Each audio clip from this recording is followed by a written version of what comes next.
Hello, Promise Talking Faith Walkers. Welcome to Tell Us About It Tuesday. I'm your host, Katie Littles, and we are glorifying God by sharing the good works of his people. Tonight, for our guest tonight, Shawn L. Saxton is the mother of 3 adult children and grandmother of 8 amazing grandchildren. While going through her own domestic violence, she obtained her Bachelor's of Science in Criminal Justice in 1998. Then, following her divorce, she went back to school and earned her MBA in 2005 from Metropolitan University.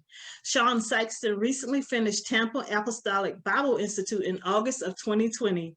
She will go for international licensing in December of 2020.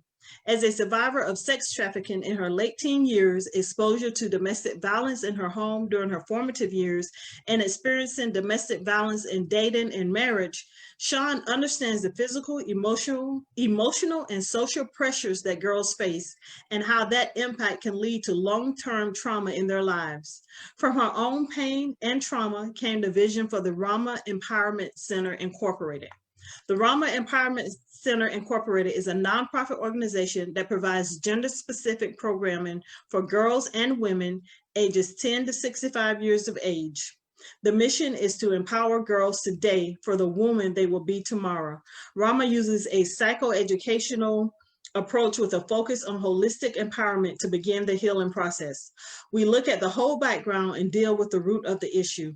This approach helps to empower each girl and woman one by one, generation to generation. As the creative empowerment officer, Shawn knows firsthand what it means to go from victim to survivor and now a thriver. This is what motivated her to create an organization that would impact the lives of girls and women globally. Shawn, welcome to Tell Us About It Tuesday. Thank you for being here.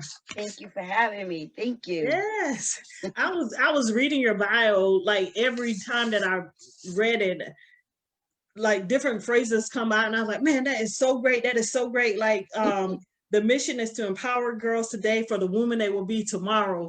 I think that is absolutely awesome. And to empower each girl and woman one by one, generation to generation. I love that because that is definitely what we need, in breaking those generational curses. Yes. and traditions that we've held on to for so long that doesn't do good for anybody, Yes. but do more harm than good. So we are going to begin with what I call What's the What, and it's just 3 random, not so random questions. I mean, actually it's 5 random, not so random questions that I like to ask each guest.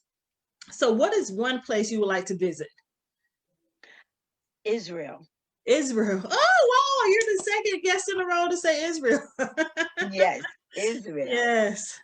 I want to go to that Wailing Wall. Okay. Awesome. So if you can have an unlimited supply of one thing for the rest of your life, what would it be? Wisdom. Oh, that is, when I read that question, I was like, man, I'd probably be like some kind of food. Okay, so that means I need to come up. No, it's okay. I need to come up. Wisdom. That is great. If you could magically become fluent in any language, what would it be? Music. Oh, cool. I like that. And what is your favorite food? I would say Spanish food. Oh, really? Yes. Oh, that's good. And what's your favorite Bible verse? My favorite Bible verse is Jeremiah 29:11. Yes. That is mine also. Would you mind quoting it for us? Like, I know it, but. For I know the plans that I have for you, plans to prosper you and plans to give you an unexpected end.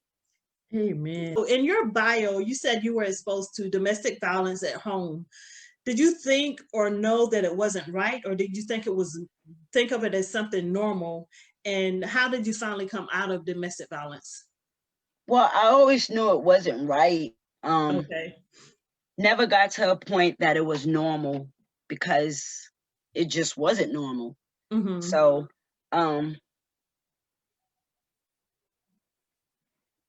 like I said, I always knew it wasn't right. Okay. So how did you finally come out of it, completely come out of it? Oh, when I thought about it, and I knew that I was able to take care of my children on my own, Okay. you know. And at that point, because I had a plan, I was making plans to get out of it while I was in it.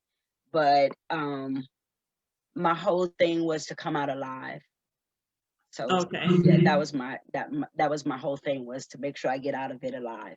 Okay. How has it affected your children? Now you said you have 8 grandchildren. Yes, but I can't talk about that because that's forthcoming in a book. Oh, okay. Okay.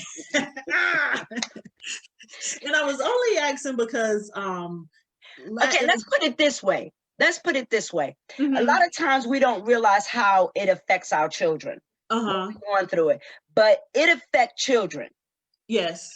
It might not affect them where you see it, Mm-hmm. but it affects them. It Okay. could affect the child in a way where a child is so driven to just be the best, or Mm-hmm. where a child is just shut down, but it affects the child. Okay. So you mentioned that it's going to come out in a book. Can you talk about the book a little bit? Nope, that'd be Oh my premature. goodness. Katie, no, I can't. I don't know, not Okay. yet. Okay. I'm going to move on. So, Sorry. because I was like, maybe it's one of the books that I've been seeing. No, it's not. It's It's not not one of one the of books. those. No. Okay. So, what advice would you give someone who is experiencing domestic violence and wants to be totally free from it? I know you said you had a plan, but what if they're at a point now where they don't have a plan, but they know they need to get out? I would tell them to evaluate their situation, because everybody that go through domestic violence go through different things. Mm-hmm. Okay. I would tell them to start with being very careful, but I would tell them to be careful. But what I would tell them, I don't want to say on the air, Okay. Yeah. because what I will tell them, then the abuser will know. You know what I mean? Yeah. So I would just tell them to start making a plan. And a plan could be anything, but the most important part of a plan is to be able to get out alive. Okay. Yes. Okay. That is good advice because me, I've talked to other people about domestic violence, and I remember hearing years ago, if you see someone being abused, and I know sometimes people want to jump in and help. You see them being physically abused, but a lot of times what happens is it ends up being worse for the victim, because once she goes back home or goes back with that abuser, then they take that out on them also. So Right. I'm beginning to understand now how delicate it is. You can't just say I'm leaving and leave. There's a lot that goes into it, because like you said, you have to evaluate your situation and really get in contact with someone where you can trust, someone that could probably help you to work a plan in a way that, Right. like you say, will get you out alive and get your children out alive if you have children in that situation. Right. And it's dangerous too, because say, for example, you have someone that's in domestic violence and they come to your house, they could put you in danger. Oh yeah. So you got to be very careful on how you move, how you decide to leave, Mm-hmm. where are you going to go? Because like I said, you could involve other people in things, and it's very dangerous. Um it's domestic violence is power and control. And when you lose power over someone, that's not a good thing for the abuser. you Yeah. know, and it puts other, like I said, it puts other people in danger. So you got to be Okay. very careful when you deciding to leave. Okay. Well, I'm glad because I'm one of those people. Let's just go snatch them out and, leave. I used to be that way. Let's snatch him out and we're gonna do a drive-by. But Yeah. you hear too many cases where Hmm. people have gone and went to loved one houses, and then that crazy abuser show up, and the next thing you know, the whole family is dead. Oh, wow. Yeah. So you got to be real careful. It's just not you, it's other people involved. Hmm. And sometimes the smartest thing is probably staying, unfortunately, staying there until you could really make that move and everyone is safe, you Oh, know? wow. Yeah. I'm glad because I'm glad I'm learning more about it, about how women can get out of it, because like you said, there are a lot of people that don't know, and we think, it's so easy to just say go, it's so easy to just say leave, but like you say, you're not only putting yourself in danger, but you're putting so many other people in danger Right. also. And it is easy to tell someone to go, but when you tell them to go, where they're going to go when they have 5, 6, 7 children? Mm-hmm. Are they going to be able to come to your house? Are you going to let them stay at your house indefinitely? And then you have to deal with the trauma that the children are facing too, because Mm-hmm. like I said, children go through things and they internalize things different, and their behavior could become external. That could be different as well. So it's easy for people to say, well, you should just go. But again, when you have all these children, where are you going to go? Mm-hmm. Sometimes it's just, I'm just going to stay and I'm going to endure it. Wow. Yeah. Wow. So if anybody knows anybody in a situation that want to get out, I say from this conversation, seek professional help, a professional to give them Right. the guidance that they need in order to Right. help them to like you said, get out alive. That should be the main goal, to get out alive. That's the main goal. And every state laws vary, but you have Okay. a the domestic violence hotline, 1-800 abuse. I think it's 1-800 abuse. Okay. You have that hotline, but every state has different organizations that are there to help them out. But get that professional help. Be able to tell your own story, because no one could tell your story the way you could. That's right. That's right. Okay, so I've been educated tonight. Because can't go snatching people out. Okay. No, don't So snatch them out. No drive-bys. so and tell me if I mispronounced the name also. Tell us about the Ramah You, Empowerment Center and you how the did. name came about. I mispronounced it. I thought about it. It's the Ramah. Ramah. It's the Ramah. Ramah Empowerment Center. So the Ramah Empowerment Center came about really because I'm always helping women and Mm-hmm. girls. I do groups for girls and different things like that. So I just wanted to have an umbrella to put some of the stuff under. And Ramah means it's a dry place. So Okay. when we're going through our trauma, be it domestic violence, be it whatever we're going through, we're in a dry place sometimes. Mm-hmm. And a dry place means, sometimes we don't have nowhere to turn.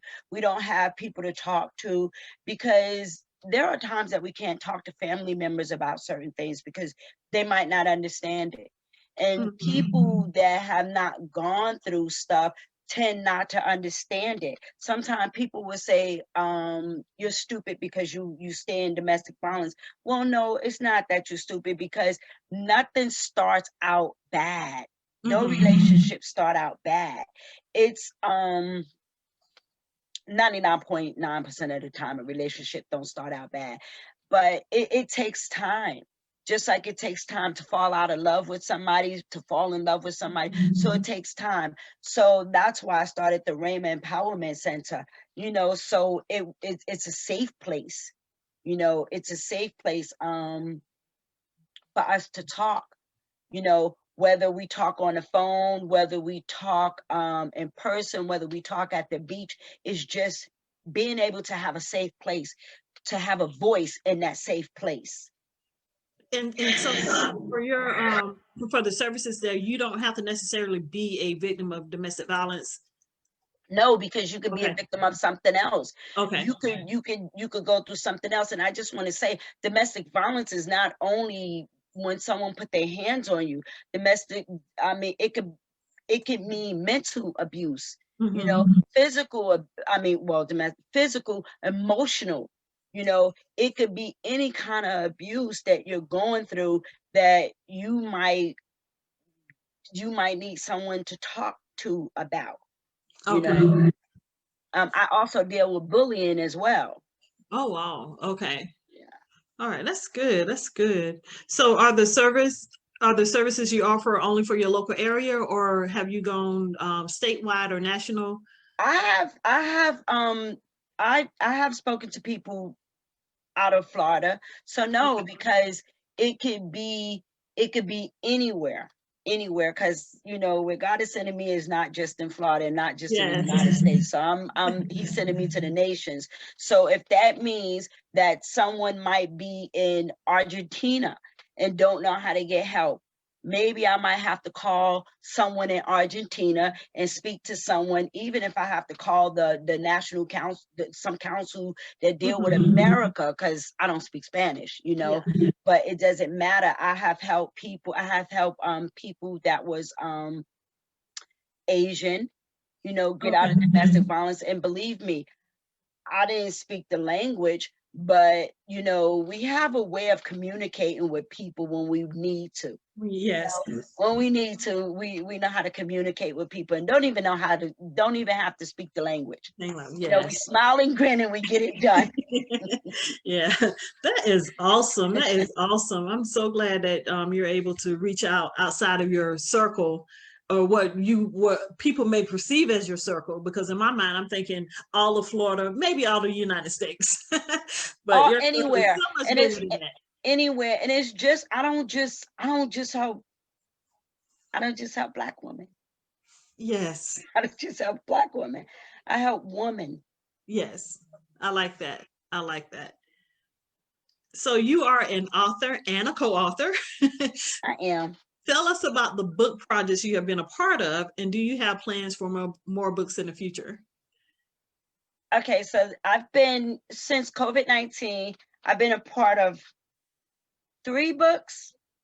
Oh, wow. One, three, yeah, 3 books. I have, and for me as as the author, I have 8 other women behind me, and that's the book that I wrote, coming out of a tribe out of domestic violence. Okay. Um, so let me tell you how that book was birthed. Okay, so yeah, 3 books, and I do plan on writing other books. Um, Now I'm there. You know, it's something that I was supposed to do so long ago, but it just was not the time. Because I honestly believe that when you're in God, God will give you the time. Yes. He will give you the time. So now it's the time. So yeah, I am going to write other books. So let me tell you about A Tribe Out of Domestic Violence. Um, that that particular book, the Lord gave me that like 10 years ago, but he never gave me a name to the book. It's so Mhm. um um what am I looking at? Pro, prophetic. It's so Okay. prophetic. And he gave me the book 10 years ago, and the Lord said to me that he wanted me to write a book about women coming out of domestic violence. I didn't know no name. I didn't know nothing. All I know, it was supposed to be an uneven number, you know. Mhm. So moving fast forward, this year I was in a book uh, toward the middle of the year, and a co-author in that, and that's all right, but that's not, you know, I'm not promoting that book. Mhm.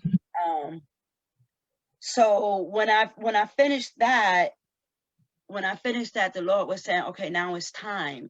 And I felt like with that book, with the book that I co-authored, the first one, with that book, I felt like as I was writing the book, I felt, you know, at different times when the Lord had, if it was like when Elizabeth and Mary met and the baby leaped in Yeah. Elizabeth's womb. And that's how I felt. And that's when the Lord was like, now it's time to write your book. Now it's time. But it wasn't to write my personal book for domestic Mhm. violence, because I've been had that. I have the cover of that. I have the name of that and everything. So that's going to come out next year. Okay. But this year, so the Lord gave it to me. So back in May, the Lord gave me the name, and he just gave me one word, because the Lord would deal with me with a lot of times what we call word of knowledge, will give me a word and build on it. So he gave me the word tribe. He gave me the word tribe. And I was like, okay, Lord, tribe what? A tribe coming out of domestic violence, because the women were supposed to come out of domestic violence. So that's how I got the name to a tribe coming out of domestic violence. Okay. And it's 9 of us, nine of us. We have some first-time authors. Okay. Which was good. We have some seasoned authors, which was good. So, and the project was just, it was really great. It was a good project. That's awesome. That is awesome. I like that. So you have been doing a lot. I'm telling you, I was reading your bio and I was like, Lord, is she tired yet? So you've been doing a lot with releasing with the book projects, completing Bible college. Congratulations, by the way. Thank you. And running a nonprofit. So what do you do to make sure you don't get overwhelmed? And what's your favorite self-care activity? I take care of me. Okay. First and foremost, I take care of me.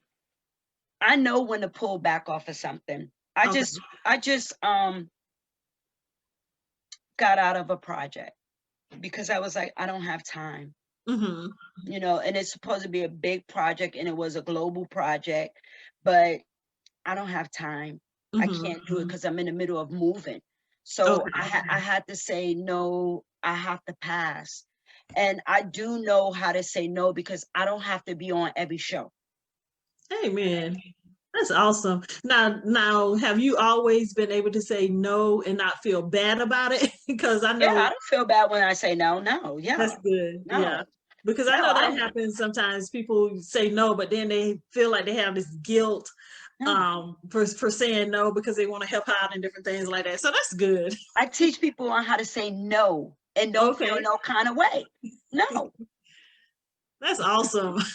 I might have to come to you for some of those lessons at some point in time. Yes, no. So what's your favorite self-care activity? Well, I do skincare products. Okay. So I make skincare products. I make shea butter, whipped shea butter, and I love doing it. And I love doing it because it relaxes me. Same time making money, but it relaxes me. And that came about by the Lord, because one time I didn't have no money and I was laying in my bed and I was like, God, I don't have no money. So the Lord said, what's in your hands? I was like, what? So what's in your hands? I said, nothing's in my hand. Me and the Lord have this relationship where I'm like, I don't, nothing. So the Lord gave me a formula on how to make shea butter. And I sell it, and I have steady customers. I mean, I'm not getting rich off of it, but that's my relaxation. And that's awesome. Moms and so yeah. And then I walk. Okay.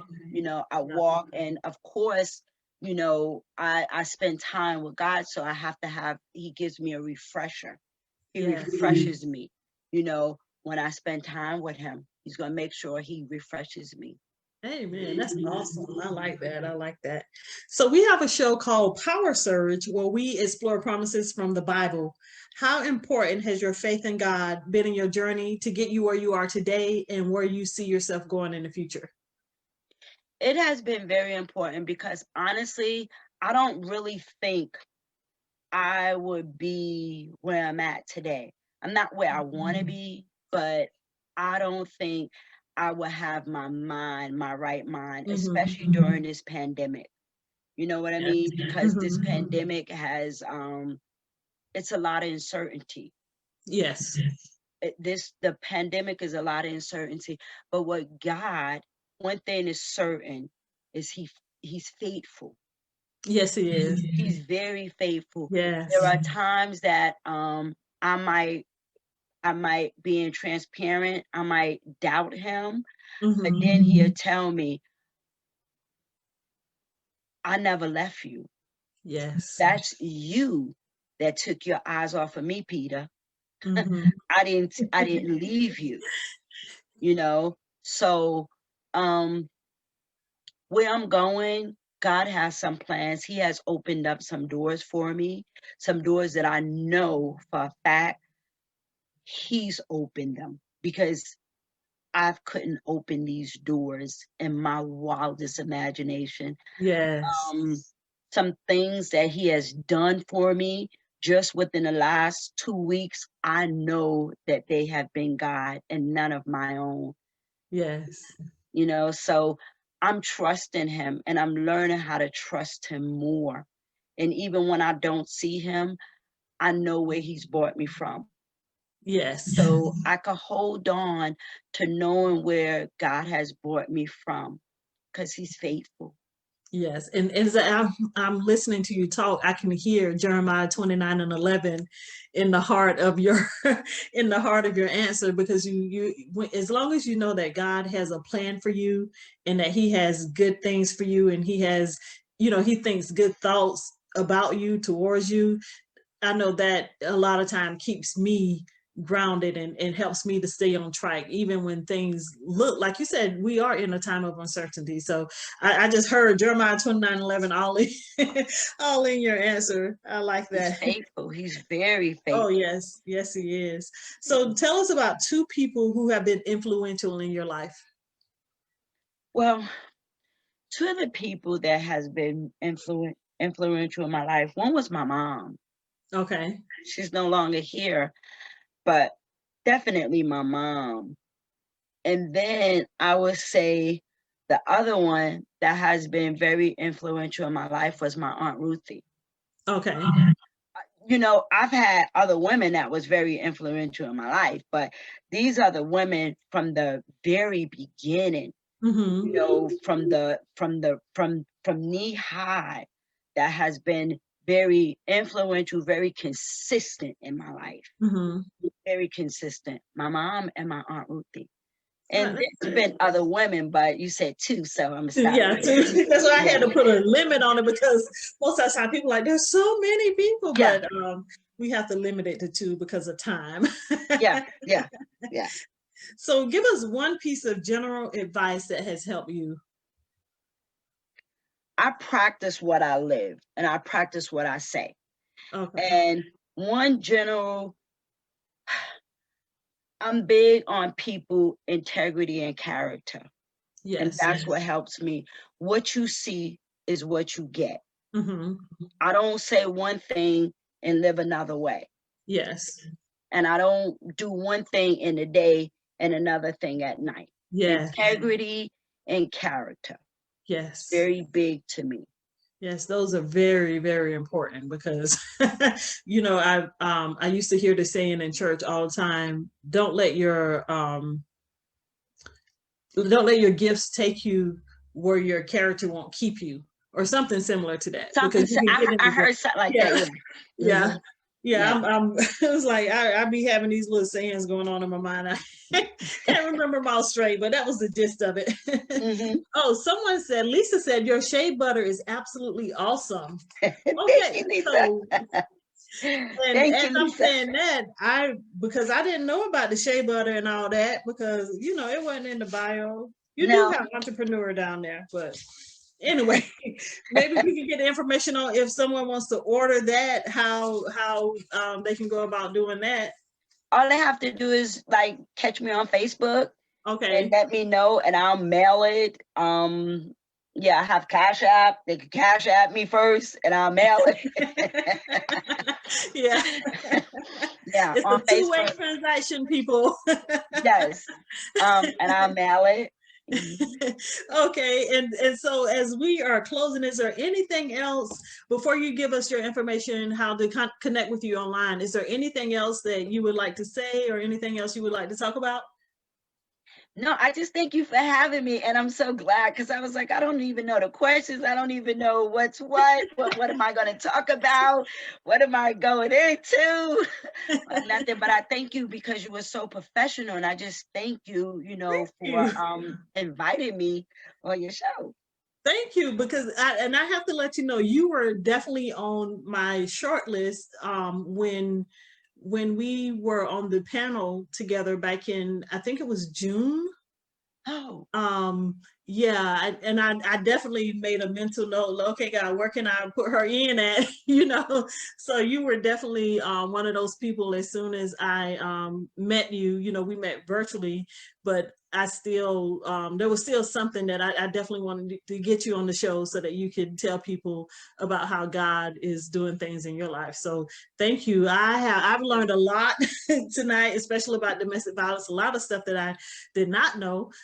So there's going to be some things that I'll have to change my thinking on, and just everything that you're doing is great. With thank you. your book and finishing Bible college, I was like, wow, man. I That went was out a struggle.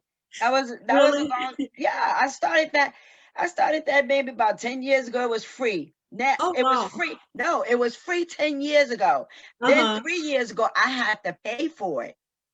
Wow. When we started, it was supposed to be a pilot program, Mm-hmm. and life got in the way. Raising Yeah. children, doing this, couldn't do it.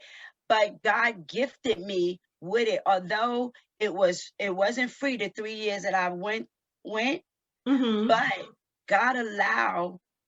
I had awesome friends that paid for me. I didn't pay for it. Oh, I didn't awesome. pay to go for the 3 years. I didn't pay anything. It was paid for me by three of my friends paid for it for me.